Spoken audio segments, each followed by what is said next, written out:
आज जो कश्मीर है हमें खामोश और बेजान दिखाई देता है।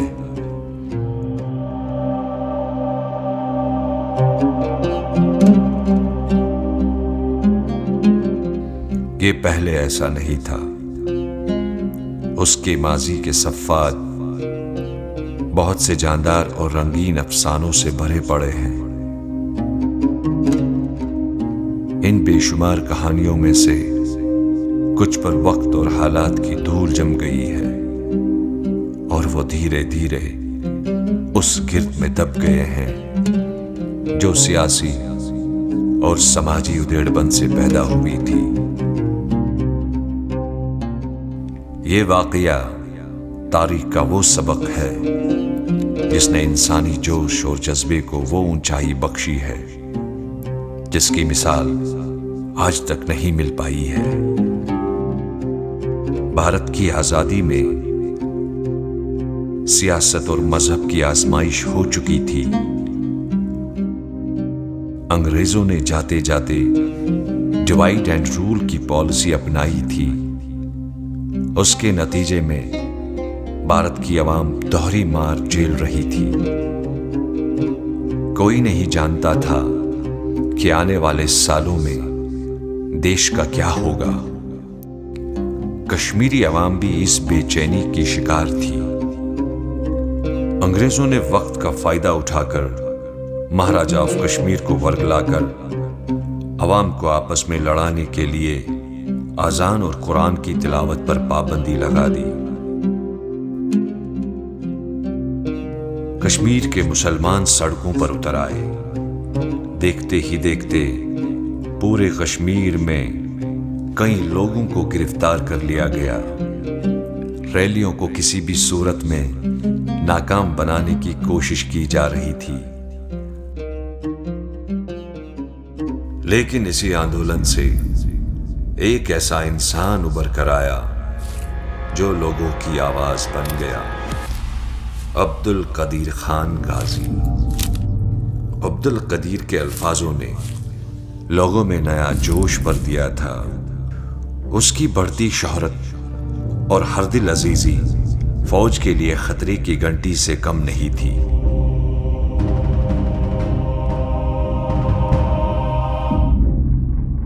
मेरे मुसलमान भाइयों, अब वक्त आ गया है हम पर जुल्म और बर्बरियत का जवाब देने के लिए, उसे खत्म करने के लिए।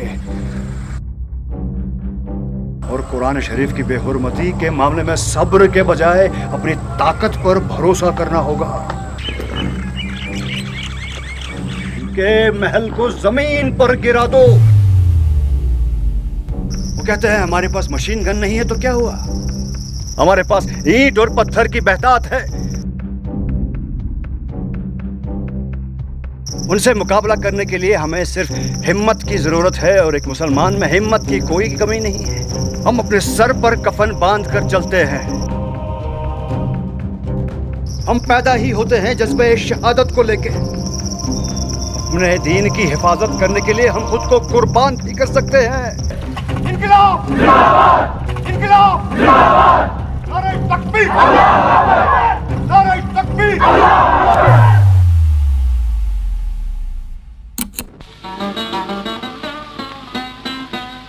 दोस्तों, ZA बुखारी का सलाम कबूल हो।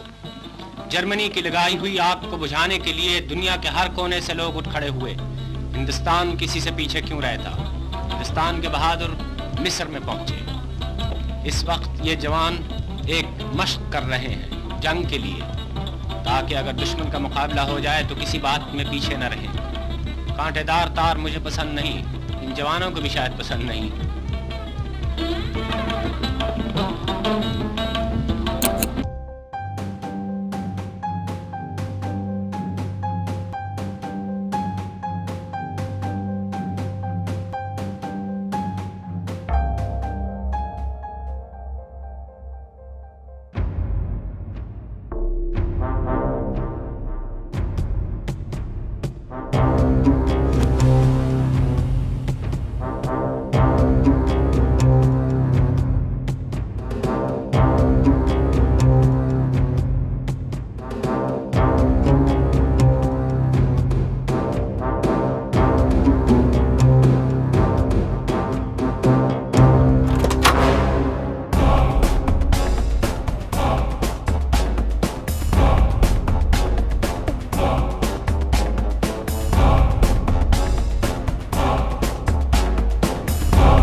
ले चलो इसे। 25 जून 1931 में फौज ने अब्दुल कदीर को उनके घर से गिरफ्तार कर लिया। उन पे जुर्म आयद किया गया कि वो हुकूमत के खिलाफ तहरीक कर रहे थे।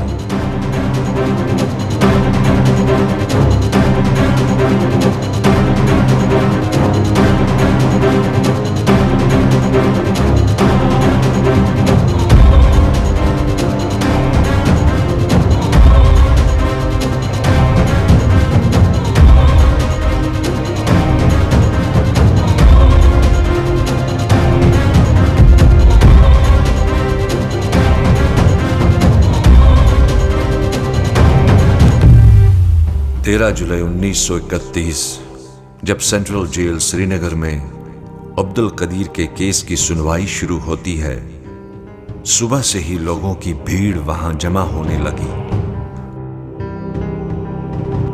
हमारे राज्य में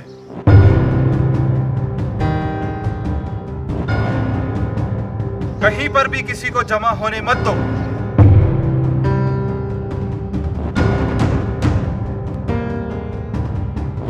अगर गलती से हो भी गए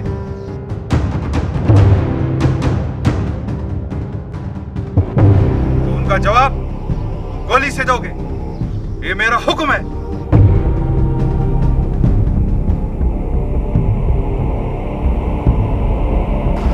लगता है लोगों की आवाज है, लगता है इसी तरफ आ रहे हैं। चलो अपने अपने पोजीशन पे।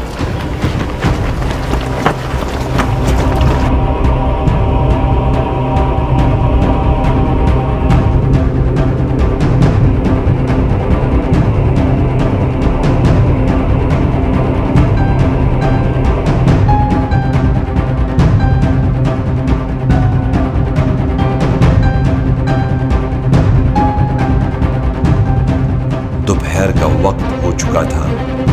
लोग अपने अपने घर की तरफ जाने लगे थे। तभी उस भीड़ में से एक शख्स को एहसास होता है कि ज़ोहर की नमाज का वक्त हो चुका है और वो वहीं खड़े होकर अजान देना शुरू कर देता है।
अशहदु अल्लाह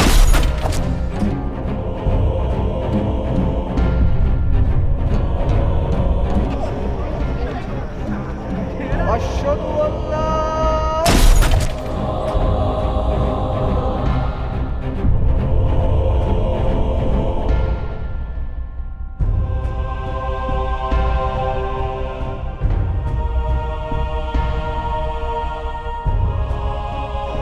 अशहदु अल्ला इलाहा इल्लल्लाह।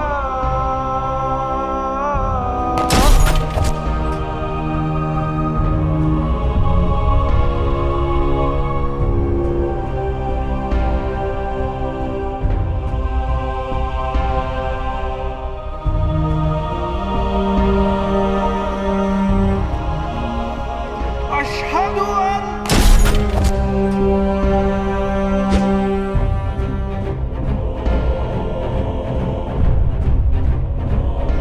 अशहदु अल्लाह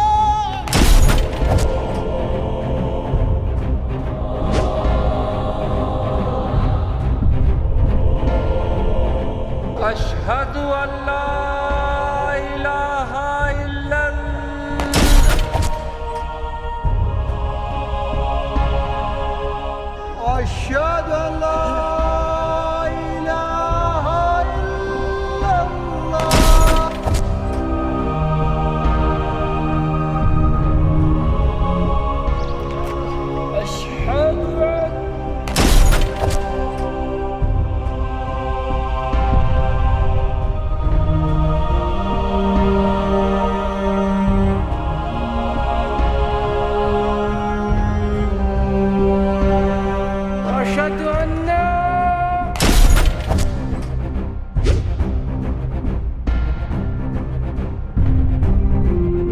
अशहदु अन्ना मुहम्मदुर